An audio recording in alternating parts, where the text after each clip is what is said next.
Whether you're a skeptic or a believer, join me, Rob McConnell, as together we'll investigate the world of the paranormal and the science of parapsychology here on the X-Zone Radio TV show on XZBN and the X-Zone TV channel on Simul TV.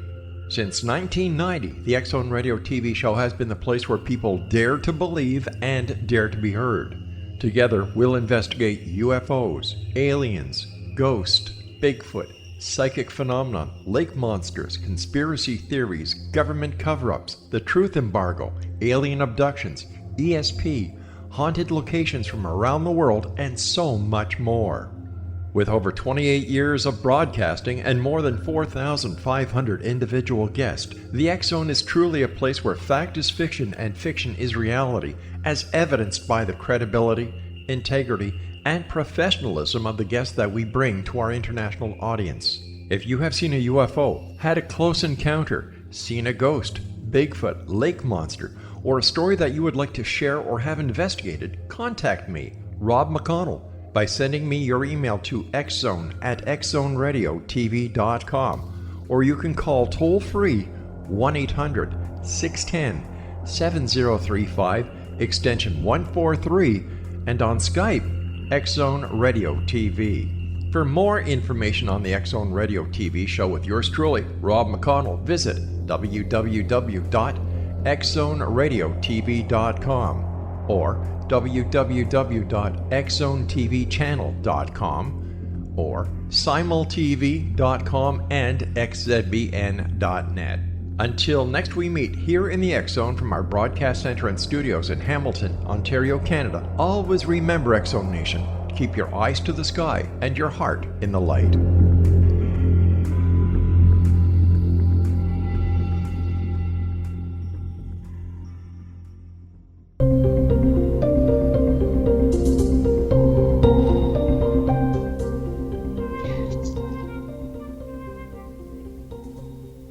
Hi, everyone. This is Patty Conklin with Healing Within. Thank you so much for joining my show. I know you're going to get lots of really good information and lots of tips that you can be using at home about stress, natural disasters, PTSD, trauma. I have an incredible guest with me today, and we go back a long way, but she is fabulous in her field. And I have with me today Dr. Laurie Nadel. And Dr. Nadel is a specialist in acute stress, trauma, and anxiety issues. Her award-winning book, The 5 Gifts, Discovering Hope, Healing, and Strength When Disaster Strikes, with a foreword by Dan Rather, was voted one of the best books of 2018 by the prestigious Library Journal. She's also an author of a 4-time bestseller, Sixth Sense, Unlocking Your Ultimate Mind Power, which was featured on Oprah twice. She's been a guest on Dan Rather's America and Coast to Coast with George Noonan. So I'd like to bring you in, Laurie. Thank you so much for being with me. How are you, my friend? Thank you. How are you, my friend? It's great to talk to you, and thank you for having me on your show. I am so thrilled that you're here because, wow, what a world we're living in right now. And lots of natural disasters, lots of man-made disasters. And I think it's just so important for people to understand how to cope. How do we cope? You have done so much, and you've been through so much. I'm going to kind of give a little preamp here of just 9/11 and lead you into that, because while you did not live down near the World Trade Centers, trade towers, you had your office in Manhattan. And so talk to me about that. I know we've got stuff we could go back to, but let's just kind of start with 9/11 moving forward in the different trauma situations that you've personally been involved with and how that helps you as a psychotherapist to help your clients. Well, thank you for asking about that. September 11th, my office was in the FEMA zone. It was south of 14th Street. It was across the street from what was then a major hospital serving downtown at Ground Zero. And I I was not in the office that day, but the area was sealed off, and when we were able to get back into the office because of there was what do you call it, a disaster zone just north of the office. It was the northern perimeter of the ground zero zone. The office was covered in dust, and the dust was the toxins from the World Trade Center, and of course, I don't like to think about this, but the powder from human debris, the people who were vaporized, and we vacuumed and we put in air filters, and I started looking for a new office. But between the time that I found the new office, I had over 150 hours of exposure in an enclosed space, breathing, breathing the air, the contaminated air. Yeah. And then 3 years later, I developed what is now kind of permanent chronic lung damage because of having inhaled too much of the powder. But most of my clients were living downtown or working downtown. And then after about a year, I started a program for teenagers whose fathers were killed in the World Trade Center, and I ran that with a local hospital for a couple of years. And I am still receiving calls from people and speaking to people who are still affected by 9/11, especially this past anniversary was extremely uncomfortable, was extremely painful for many people, kids whose fathers were killed who are now young adults, as well as first responders. It seemed to have kicked up a lot of flashbacks for people. And unfortunately, we're living in very turbulent times. We're living in very dangerous times. And I think that the importance of developing a spiritual mindset, spiritual values that can help us to cope with these kind of upheavals and adversities has never been more important. Yeah, yeah. I mean, it's so hard for people once you go through such a severe trauma, whether it's 9/11, you yourself also experienced Hurricane Sandy with your home, and the trauma associated with that. And the flashbacks that people get. I mean, I'm a firm believer, as most of you know, that our disease begins with emotional cores. And those emotional cores can start building and creating pain and leading to disease. And so as these disasters hit and people don't have a coping mechanism to deal with it, or it's a continuation of traumas, or those triggers of traumas. Talk to us a little bit about Hurricane Sandy, because that wasn't too long ago either. Well, about 7 years ago, I lived, and I'm back living on Barrier Island, just south of Long Island. It's just southeast of the New York City line. And I had a beach cottage for 20 years, and I had 3.5 to 4 feet of water from the Intracoastal Waterway and the ocean that completely destroyed the house. I was hiding with my boyfriend and my cat. We're up in the attic. And the water came in with such force that the refrigerator was floating and the couch was floating and the washing machine were floating. And it was like being in the movie Titanic. Wow. And, and in that moment, I felt extremely calm, and I felt that I was spiritually being kind of lifted up, and I received a message from Spirit that said, as the water is pushing out the walls of your house, we are pushing out the walls around your heart, and wherever you go, you will carry the peace and magic of your home within you now. Wow. And, so I was really, it was kind of like a mystical experience for me, as well as a great teaching on what the Buddha calls the message of impermanence.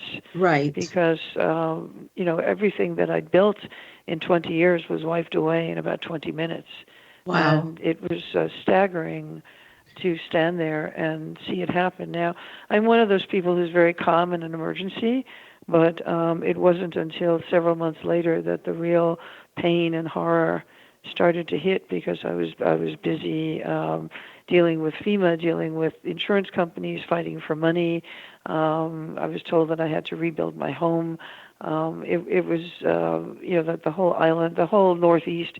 There were 1,000 miles of coastline and 1 million people who were affected, and it was really, really debilitating. Yeah. Yeah. I know that trauma. I was driving from Buffalo and actually went west to come back down to Georgia during Hurricane Sandy, and even being that far inland, my car was buffeted by just horrific winds, just even attempting to drive that far inland, and I can't imagine what you were going through in all of that experience. And one of the things that I question is when you hear of a hurricane coming in, and coming up the East Coast or, hitting anywhere in the continental United States, does it trigger any trauma for you? Oh, I have, and everyone I know who went through Hurricane Sandy, we have flashbacks, and we get knots in our stomach, we get agitated, our heartbeat increases, and we can't stop watching it. So I jokingly call it hurricane porn. It's like when you first watch porn when you're in college, and you're like, oh my God, I can't believe I'm watching that, but then you can't stop watching it. You're kind of like glued to the TV, and it's very unsettling. It never feels safe. It never feels calm. And ultimately, I'm at a point where I'm actually going to be moving inland sometime next year because it's too close to the edge of the sea right now to be living right on. I mean, it's beautiful living on the ocean, but the storms are increasing. Right. And I wrote the book because even if we all sit down and all the stakeholders agree on what we need to do to eliminate climate change, then we're still going to have millions of people who were traumatized. And a year later, I look back at Hurricane Florence, Hurricane Michael, Hurricane Maria years ago. I mean, people are still fighting their way through it. Many people, and this is one of the chapters in my book that talks about financial trauma. Every natural disaster is a socioeconomic disaster, and millions of people will go bankrupt. Millions of people will never be able to get their homes back. Millions of people will go under financially because of how much these catastrophes cost. Right. We are not in this country mentally prepared or spiritually prepared to deal with long periods of hardship. And when you speak to people who live in the third world or people who live in Europe, where they've been through wars and they've been through famines and they've been through, natural disasters and terrorism in the UK throughout the 1970s, they have an equanimity to them because they have these 5 gifts which came to me when I was meditating a few months after Hurricane Sandy. And these 5 gifts that will help us are humility, patience, empathy, forgiveness, and growth. Wow. Well, when we come back, let's talk about those and how we put those in our life and how we look at those in terms of being able to deal with our life.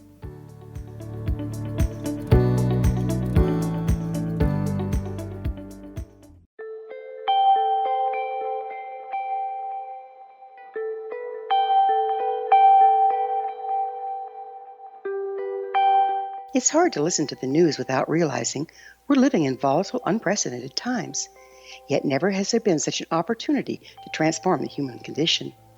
As old structures fail, where can we find the guidance to co-create a better way? Find Your Path Home is an ever-evolving, leading-edge information, education, and healing resource center designed to support and guide you on your path to unity and enlightenment. Based on sound principles employed by shamans worldwide, we provide techniques that can support you through the current transitions, offering online shamanic classes, international long-distance shamanic healing sessions, complimentary Mission Evolution radio episodes and Stairway to Heaven TV vignettes, seminars, retreats, and much more.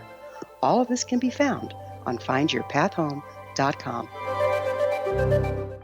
So I was watching the X Zone TV channel last night when I was abducted by aliens, and they kept repeating to me over and over again, simultv.com, simultv.com. What's simultv.com? That's what I asked them. They had it written on the side of their UFO. How do you spell that? UFO. No, I mean simultv.com. simultv.com. simultv.com. Right. simultv.com. Interesting that you were abducted by aliens in a simultv.com UFO last night. Oh, yeah? Yeah. Now that you mention it, I remember now last night I was awakened from a deep sleep. My great-grandmother was standing there. She said she'd come from the hereafter to tell me about simultv.com. She even spelled it out for me. simultv.com, sonny boy. simultv.com. simultv.com, sonny boy. Wow. Yeah. Guys, you'll never guess what my psychic guru just told me. simultv.com. Exactly. Are you guys psychic too? Of course. We all know about simultv.com. simultv.com.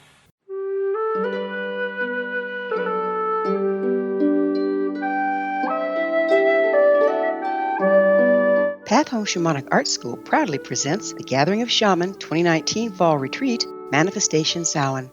Join me, certified shamanic instructor Gwilda Wiyaka, in the magnificent Colorado Mountains this November 2nd and 3rd for a life-changing event. Participate in unique teachings and ceremonies that'll put the power and magic of shamanic manifestation into your hands. Sit in circle with like-minded individuals, sharing group energy and the power it generates. Classes will be held in a facility next to the beautiful, majestic Arkansas River, further empowering the experience. Space is limited, so reserve your spot today. For more information, visit findyourpathhome.com or email touchin@findyourpathhome.com.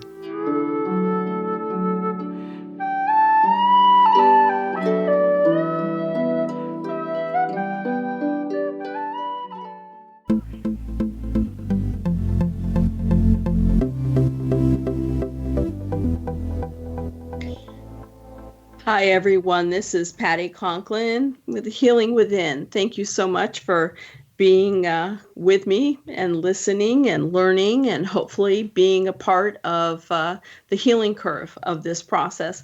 My guest today is Dr. Laurie Nadel, and she's a psychotherapist and many things that I could go on and tell you how wonderful this woman is. If you have been going through a disaster or have had a trauma, look for her book, The 5 Gifts, Discovering Hope, Healing, and Strength When Disaster Strikes. So, Laurie, thanks for coming back. Let's talk about those 5 gifts that you just mentioned. Talk to me about each one and how it helps an individual getting through trauma. Humility, when I ask people, would you rather have humility or 1 million Twitter followers? People laugh. But most people would rather have 1 million Twitter followers. This is a culture that, admires fame and popularity and, people who seem to be, plugged in.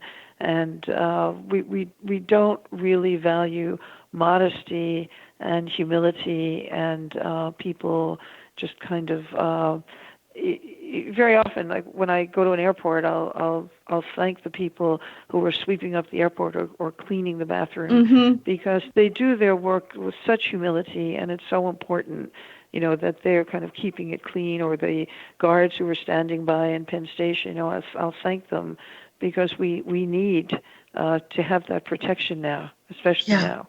And these people, the soldiers, for example, who are fighting every day so that we can keep our freedom, they do their work with humility. They don't expect to receive any celebratory awards, or they don't expect to be famous for it. And with humility, it gives us the grace to be able to say, what I used to say to myself is, Laurie, as horrible as this is, it isn't happening to you personally. It's happening to 1 million people. Right. And, it's the ability to say suffering is universal. it's part of the human experience. My suffering or my hurt or my loss at this time, it's maybe the worst to me in this moment, but it's part of life. And instead of saying why me, humility lets us say why not me. I'm not special. There's nothing in my life script that says I should never suffer. Right. Everybody goes through some pain in life. Humility is the gift that lets us accept it with grace. Yes. And I find that, when I'm really suffering, and I'll pray to God, say, God, please give me the humility to accept where I am right now. I'm not who I think I should be in this moment. That gift of humility grounds me, and it makes me feel safe, even when I'm not safe at all. Right. Right. The next gift is patience. And patience, it reveals to us that sometimes this hurt goes on much longer than we thought it was going to go on. Right. Sometimes the hurt goes on. We can find that the second anniversary, or this past year with 9/11, it was the 18th anniversary, and many people found that they were having nightmares and flashbacks, and they were having a very hard time getting through the ceremony if they were a family member. It kicked up a lot of visceral memories, and patience is the gift that lets us accept that the grief will come and go over time, and it will be unpredictable. And when it hits us, or a flashback hits us, the gift of patience lets us accept that it's not over. It may not ever be 100% over, but patience lets us be human. Yes. And be human with ourselves. The third gift is empathy, and empathy is the gift of connecting with each other and connecting with ourselves. It's the feel-good gift, of all the. I used to call them, or I wanted to call the book, The Five Unbearable Gifts, which Buddhist monks loved the title, because there's a paradox in each of these five gifts. We don't really want them, especially not in the United States. It's like, right. Patience is a gift. What are you talking about? and publishers said, if they're unbearable, people won't want them. And so empathy is the only gift that's not unbearable, because the more you give, the more you get. And we usually see this huge rush of empathy the first 2 or 3 months after a disaster. But then, the news cycle moves on, and humanitarian workers and first responders move on, and the people who have direct loss, or who have lost somebody, or have been directly involved in witnessing what happened, or they've been working, in that arena there, or working to help someone who was directly affected. Those people are left with the pain, and they're not getting the rush of empathy, because the rescue workers and the first responders and a lot of people have moved on, and they feel abandoned. And very often, after 3 to 6 months, loved ones or family members or friends will say, "What's wrong with you? You should be over it by now. Like, why are you still upset?" Why are you still upset? I know that after 9/11, 6 or 7 days after 9/11, I was giving a lecture out in Colorado, and I said that the greatest devastation will truly come if all of this love and empathy that we're showing each other right now because of this horrible disaster, if all of the love and empathy and kindness and so forth that we're giving, if we go back to the way we were, honking horns, being disrespectful, not being nice and kind to each other, that's going to be the greatest disaster. Not the disaster itself, is not holding that place of empathy. And unfortunately, we backtracked. We went right back to, in many cases, the way we were. And I think that's the point of the gift of empathy in long-term healing, is that we need sustainable empathy. Yes. We need to value our friendships, as you and I do, the empathic connections that we have with people, the roots of friendship that go very deep. Very true. We need to honor those, and we need to value those, and we need to strengthen those, because that is how we grow, and that is how we heal long term. Yes. and I always, when I have run programs in the past, they've gone on for 2 years, 3 years, sometimes even 4 years after Hurricane Sandy, because people do get triggered when there's coastal flooding or when there's coastal storms or when there are hurricanes in another part of the country. And I will say that the community where I live in Long Beach, New York, has become much more empathetic to other communities when there are tornadoes or earthquakes or hurricanes, especially. We do go out of our way to help people with cleaning supplies and Christmas decorations and the basic stuff of life that gets wiped out in a storm or Right. natural disaster. So I think it's given us the roots of continual ongoing empathy. And I think as a society, as we are becoming increasingly more dissociated and disconnected because people believe that their relationships online are more important than real world relationships, I think that we need empathy more than ever.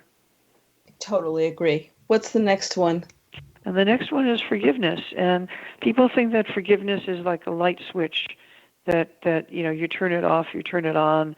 But I like to think of forgiving as a noun, that you can step into what it's like to be in a forgiving state of mind, and you can be forgiving of somebody 5% today and 20% tomorrow and 80%. You may never get to 100%. It can shift, but as long as you are in a forgiving state, the important person that we need to begin forgiving is ourself.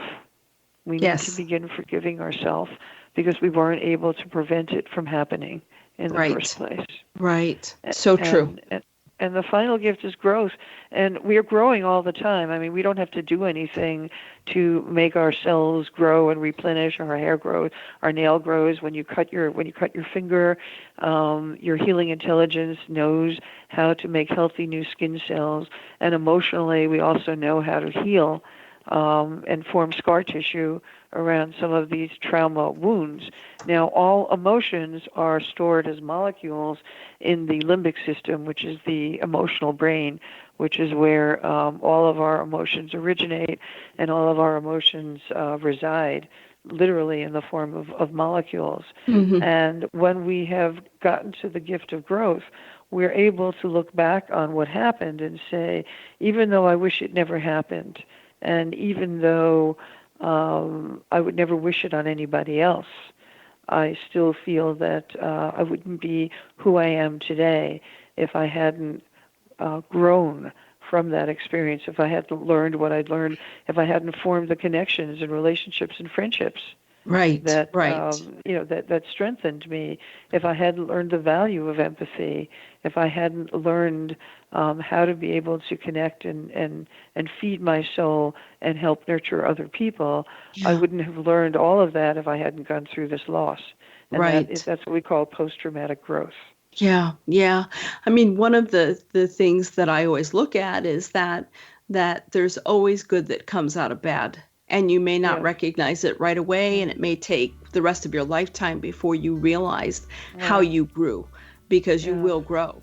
And it's your choice as to whether or not you're making it a healthy growth or a not so healthy growth. But, and I'm not saying it's easy. I'm just saying that growth occurs because of it, and kindness will come along with it, and the empathy, when you recognize that being there for other people is so important. So we'll continue this when we come back. I really appreciate you coming on today, Laurie. Oh, my pleasure. We'll see you on the other side. Thank you.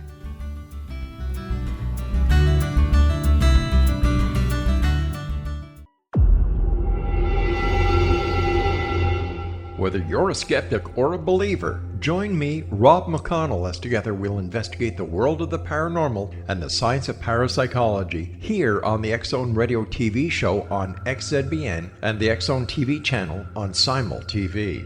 Since 1990, the X-Zone Radio TV show has been the place where people dare to believe and dare to be heard. Together, we'll investigate UFOs, aliens, ghosts, Bigfoot, psychic phenomenon, lake monsters, conspiracy theories, government cover-ups, the truth embargo, alien abductions, ESP, haunted locations from around the world, and so much more. With over 28 years of broadcasting and more than 4,500 individual guests, the X Zone is truly a place where fact is fiction and fiction is reality, as evidenced by the credibility, integrity, and professionalism of the guests that we bring to our international audience. If you have seen a UFO, had a close encounter, seen a ghost, Bigfoot, lake monster, or a story that you would like to share or have investigated, contact me, Rob McConnell, by sending me your email to xzone@xzoneradiotv.com, or you can call toll-free 1-800-610-7035, extension 143, and on Skype, X Zone Radio TV. For more information on the X Zone Radio TV show with yours truly, Rob McConnell, visit www.xzoneradiotv.com or www.xzonetvchannel.com or simultv.com and xzbn.net. Until next we meet here in the X Zone from our broadcast center and studios in Hamilton, Ontario, Canada, always remember, X Zone Nation, keep your eyes to the sky and your heart in the light.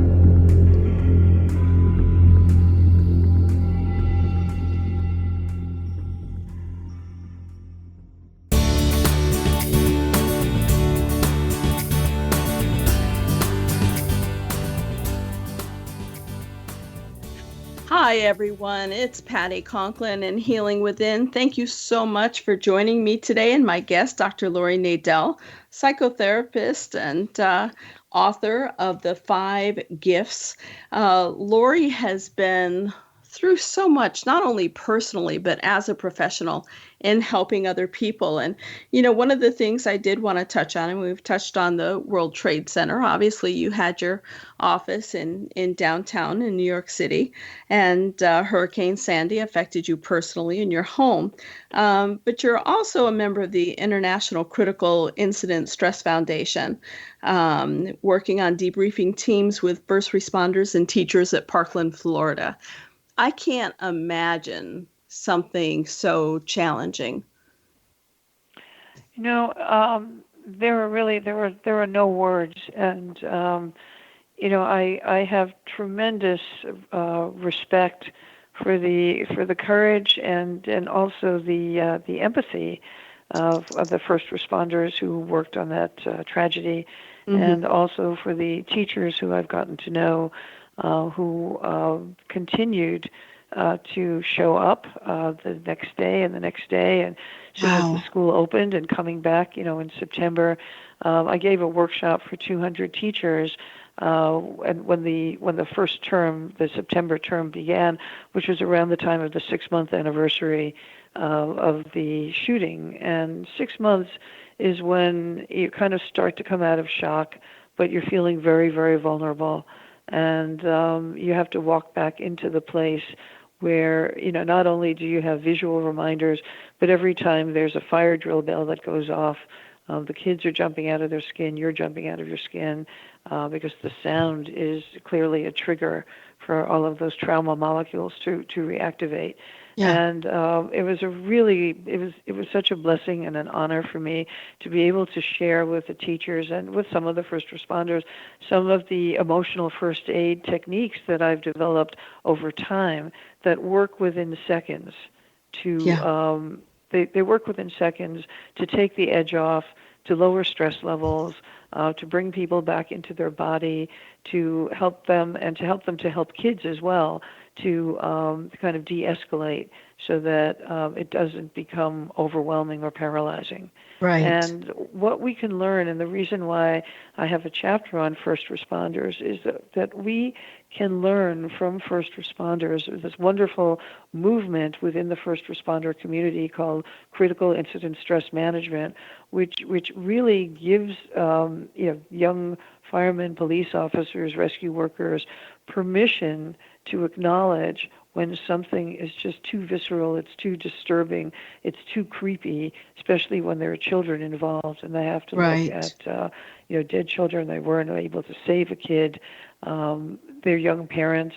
How do you process that? How do you come to terms with that so that you can get up the next day and go to work and face another critical situation? And what we can learn from first responders is that it's appropriate to be scared. It's appropriate to be upset. It's appropriate to have difficulty eating or sleeping, or have surges of adrenaline where you feel very jumpy. The important thing is to know how to manage those surges of stress in a healthy way. And that's what we call it, emotional first aid or psychological first aid. And that's really the first part of my book, The Five Gift, is all about what we need to do so that we know if we're going to be in a hurricane, or we're going to be, in a natural disaster, or we've just escaped from a fire. These are the symptoms to look for. This is what we're likely to have. Heart's likely to be racing, your blood pressure is likely to be elevated, you might have difficulty focusing, you might feel agitated, you might feel like crying, you might have knots in your stomach. All of these are normal reactions to an abnormal situation. Right. And what we need to do is learn how to identify them and how to help ourselves in taking care of ourselves. Yeah. Have you found, I know years ago I read different researches that that psychiatrists, psychotherapists, police officers had a very high suicide rate. Yes. Are we finding that to be overshadowed by first responders that really aren't used to these situations, or are we seeing an increase in deaths among first responders? Sadly, we are. The New York City Police Department they just started an initiative for suicide prevention and postvention outreach. I'm actually trained in suicide prevention and postvention. I've worked with a number of young women whose husbands were first responders who had threatened or at high risk for suicide. A colleague of mine had said that very often when a first responder retires and he or she, has time on their hands, they're not getting up every day to go in and do the work. That's when the flashbacks start to happen, and that's when very often they will commit suicide later on when the delayed stress reactions start to hit them, the grief reactions start to hit them, and the feelings of helplessness, because they can save thousands and thousands of lives, but it may be that one person who they weren't able to save that's going to stay with them. And so it's so important, the outreach that's going on in the first responder community says so important, and among veterans, to be there, to offer support, to listen, and to also understand if you're a family member, it's just very important to listen and to watch and to be present for that person who's suffering, because very often the pain runs so deep that there are no words. Right. And you just have to be present in a compassionate way. Right. But so many people, they're not trained. They're not trained to hold space and to be present and be there and so forth. And I think that's one of the challenges we have in this country and other countries is how do we get the average everyday person to, let's go back to empathy, to really understand empathy and what it's like. As a traveler of 66 countries now, way too many, it gave me a totally different sense of understanding when I was able to see in extreme poverty. I grew up in poverty, but nothing compared to what I saw. Right. And it gave me a very empathetic heart, I believe, in being able to be there or work at different women's shelters or soup kitchens or, what have you, around the world. But the average person doesn't have that. I mean, I think we are still less than 15%, 17% of individuals who actually have passports that go someplace other than Mexico or Canada for a cruise, that really understand the world. How do we help people, the average person who's listening today, who may not have suffered a tragedy or severe loss or poverty? How do we help them understand for their friends that have gone through? How do we increase their empathy?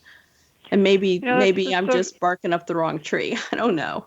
Well, I think it's a human need. Again, we need to really learn from other cultures and other spiritual traditions, and from people who don't have the luxurious lifestyle that we have. Mm-hmm. We really need to reframe that owning things or buying things, is not. It's not going to help us when the chips are down. Right. Right. It's we need core human connection, and I just wanted to touch base on something that you mentioned years ago when I was a young reporter, I was a photojournalist, and I was covering a gold rush in the jungle in South America, and there was a mudslide, and while everybody was out there shoveling mud, I went for a walk in the woods, and I came upon this man who was living under a lean-to, and he had like no teeth and like a long beard, and I guess I maybe I should have been scared of him, but he looked pretty peaceful, and he was heating water in a chipped tin cup, and then he poured in like a tablespoon of powdered condensed milk, and he stirred it, and he stirred it and stirred it, and he gave me the cup, and he told me to sit down, and I said, no, I don't want to eat your breakfast. But he insisted, and as I was drinking his breakfast, this man had the biggest smile I've ever seen in my life. Yes. It was like it lit up the whole jungle. And his generosity and his gentleness in giving me his breakfast made him the happiest man. And I thought, this is the richest man in the world. Yes. I've never forgotten that. His soul was so happy by sharing all he had with someone who was a total stranger, just like this gringo woman wandering through the jungle. And I never forgot that, because after Hurricane Sandy, when we had no water, I found I had some water, a bottle of water I gave to my neighbor, and she came back and brought me a cup of tea. And I burst into tears. And I felt that it's in those moments of pure sharing and pure empathy and pure giving that that we shine, and yes. we help other people to shine. And I hate to say that hardship is like the fairy godmother of empathy, but in a way she is. Yes. Because with hardship, we really come to appreciate those shining, sparkling moments of genuine kindness. Yeah, and that silver lining. So much more than that. We just need so much more of that in the world right now. And we can begin, very simply by thanking somebody as we, go through our day.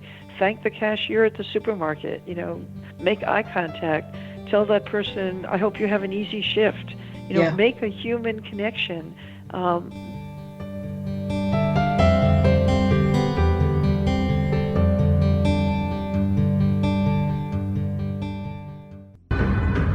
If you are looking for a safe, zero-calorie natural option to the harmful artificial sweeteners on the market today, Just Like Sugar is what you're looking for. Just Like Sugar is a wonderful natural alternative for those health-conscious people who choose a calorie-restricted diet with a great, pure, sweet flavor that tastes just like sugar. Just Like Sugar is a great natural option for people suffering from diabetes and may be useful in restricted diet programs where standard sugars are not allowed and does not cause a laxative effect of some other sweeteners. Just Like Sugar comprises a perfect blend of chicory root fiber, natural calcium, natural vitamin C, and Just Like Sugar's sweetness comes from the natural flavors from the peel of the orange.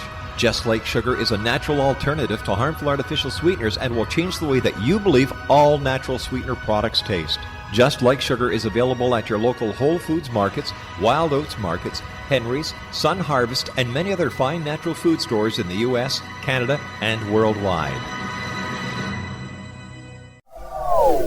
They are here, and they've been here for thousands of years, making their presence known in the shadows. They might be seen by a lonely motorist on a deserted road late at night, or by a frightened and confused husband in the bedroom he is sharing with his wife. But who are they? What do they want? Why are they here? Perhaps most concerning, has the government been aware of their presence all along? The new book by Ellie Marzulli, UFO Disclosure, the 70-year cover-up exposed, delves into the world of UFOs. Can full disclosure be soon? Order now and receive a free hour and 37-minute DVD on the UFO phenomenon. UFOs are real. Get both the book and the DVD, a $40 value, for only $19.99. To order your book and DVD today, go to lamarzulli.net. That's LAMARZULLI.net.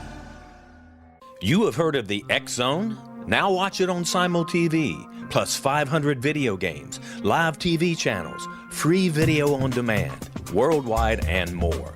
Does this sound like tomorrow's television? Well, it is, but you can have it today, right now. It is Simul TV. Simul TV offers what the others only wish they could provide. 15 exclusive channels like X-Zone, Sci-Fi, and Horror. We are worldwide. No other provider offers that. 500 built-in video games. No need to have an extra expensive system. We have them included. Free video on demand. Live streaming events from around the world, interactive online network, and much more. Tomorrow's TV today. Simul TV. Sound too good to be true? Well, it's not. You can have Simul TV today. Sign up at simultv.com. Do it today.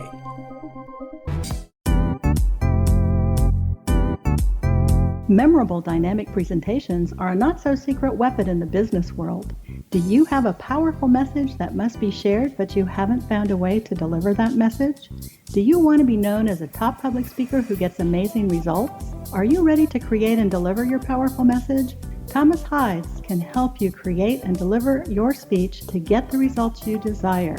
Visit iconquality.com. Did you expect your business to flourish, but instead it plateaued or didn't get off the ground yet? Would you like to achieve massive goals and discover new sources of income within your business? When you're ready to experience that type of success with fast results, Cindy Hendricks is the business coach for you. Her work with entrepreneurs and business owners has been life-changing. To get you and your business where you want to be, go to imaginemoresuccess.com. Has the fear of public speaking stalled your business or personal life? What would you give to develop and maintain supreme confidence? Have an invaluable private program to always perform at your best. Imagine how you would feel. You can have all that and so much more today with Thomas Hides' life-changing course called Number One Fear Unleashed. Visit numberonefear.com and be liberated from your fear of public speaking.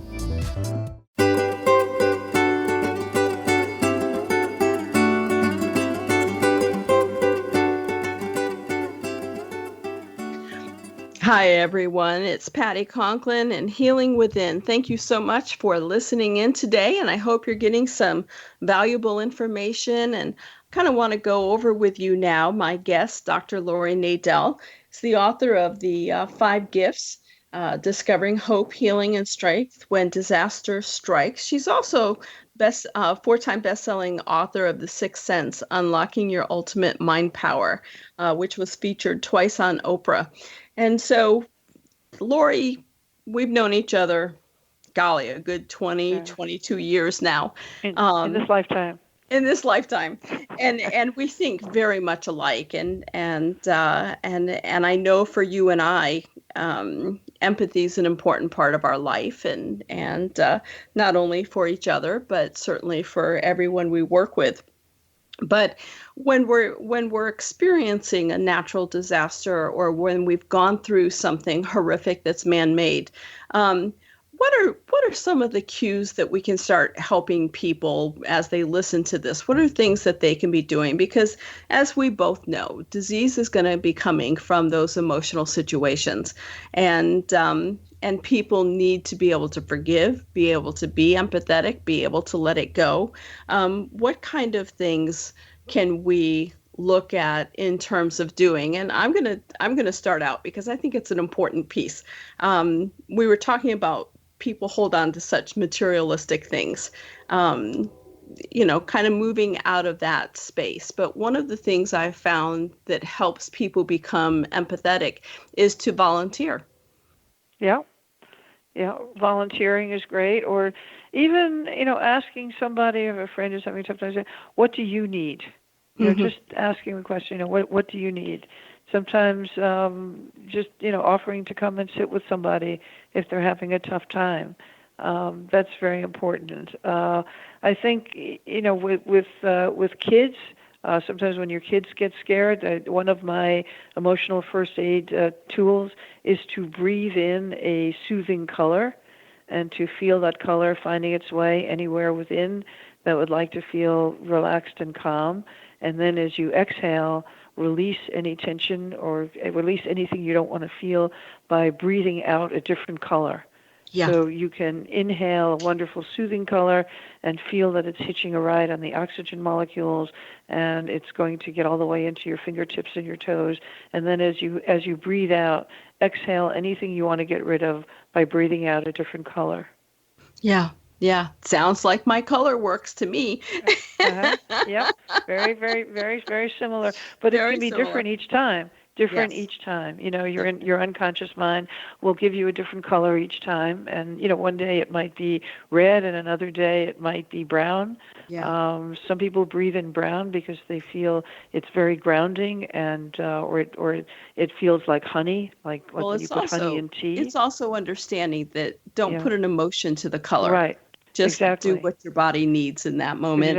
Exactly. What about for PTSD? When people are having flashbacks, how do we help them move through their flashbacks? What's your advice on that? The quickest technique that I know is to throw all of your energy down to the soles of your feet and just feel the gravity is pulling all of those uncomfortable feelings, because flashbacks are literally in your body. It's the nervous system giving you a cascade of very unpleasant molecules. Your body feels like it's hot wired, like you want to jump out of your skin. So just get all of those unpleasant sensations and feelings down to the soles of your feet and rub your feet on the ground so that the only thing that you're aware of is the contact that your feet are making on the ground and the sound that your feet are making as they rub on the ground, and almost like you're looking at the world through the soles of your feet. And when you do that, it will disconnect the flashback app. Your mind can't do a flashback. Your feet can only do feet things. So your feet cannot do anxiety. Your feet cannot do flashbacks. And your feet will help you to disconnect the immediacy of the flashback. Another thing that you can do is to, and this does help, is that this is a flashback. I know it's a flashback. It doesn't change what's happening, because one of my colleagues described a flashback. It's kind of like your brain is trying to eliminate or vomit out the unpleasant sensations, the unpleasant feelings. Yeah. And so you kind of have to roll with it until you can take the edge off, and you can get it, you can minimize it, minimize the impact by rubbing your feet on the floor. There are those two things are probably the fastest, I call them EFA or emotional first aid tools in your arsenal. And you can use them with kids too. If your kid starts freaking out, say, okay, put all your attention down at your feet. Imagine that everything that you're thinking or feeling is like a cursor on your cell phone. You're going to swipe it down to the soles of your feet, rub your feet on the ground, and just let your feet do the rubbing and listen to the sound that your feet make. And that will disconnect anything that's going on in the head or higher up in the body. And those two tools, I think, should be in everybody's arsenal. The other thing to be aware of is PTSD is now a national epidemic, according to the National Institutes of Health.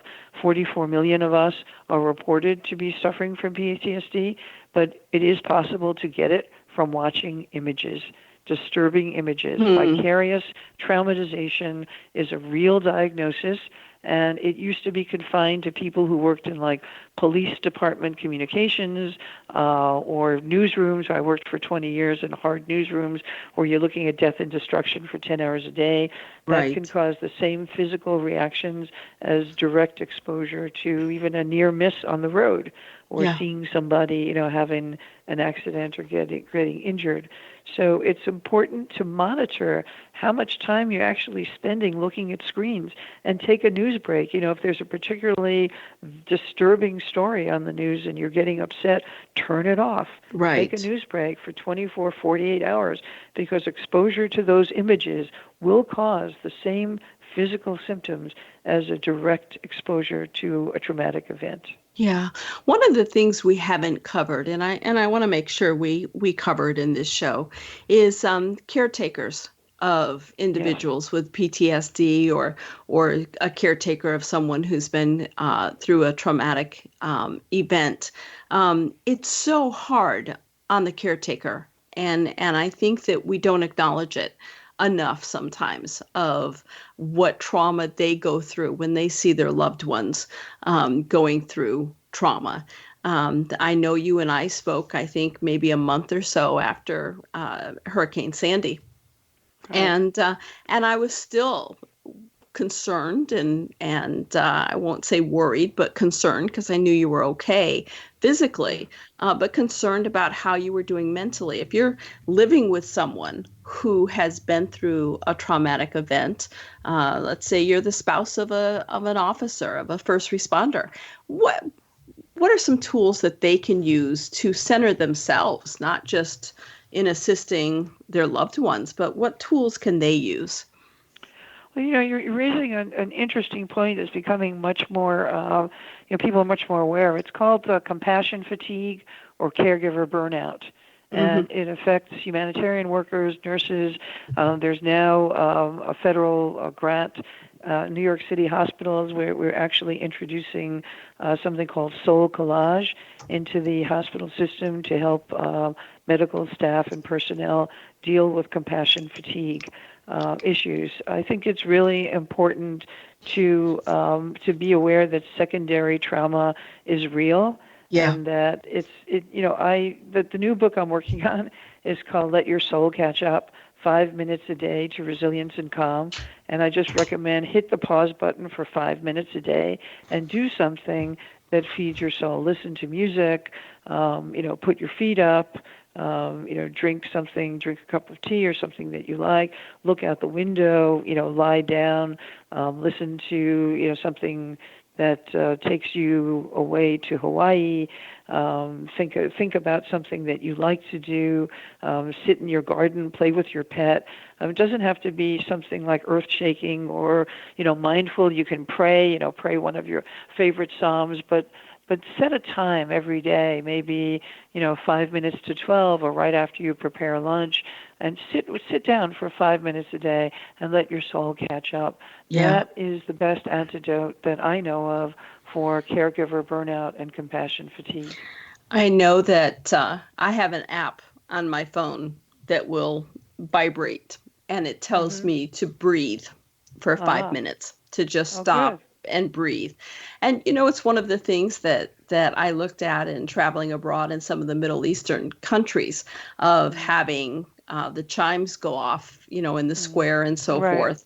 And I loved it. I loved it because it always made me stop and give pause and be grateful for my life. And I think people, especially in today's world in the United States, need to be able to take time and take those breaks throughout the day to breathe, to be calm, to be aware of the fact that so much of the time we're running at a frenetic pace, and we really have to calm down, be quiet, and soothe our soul, so to speak. Right.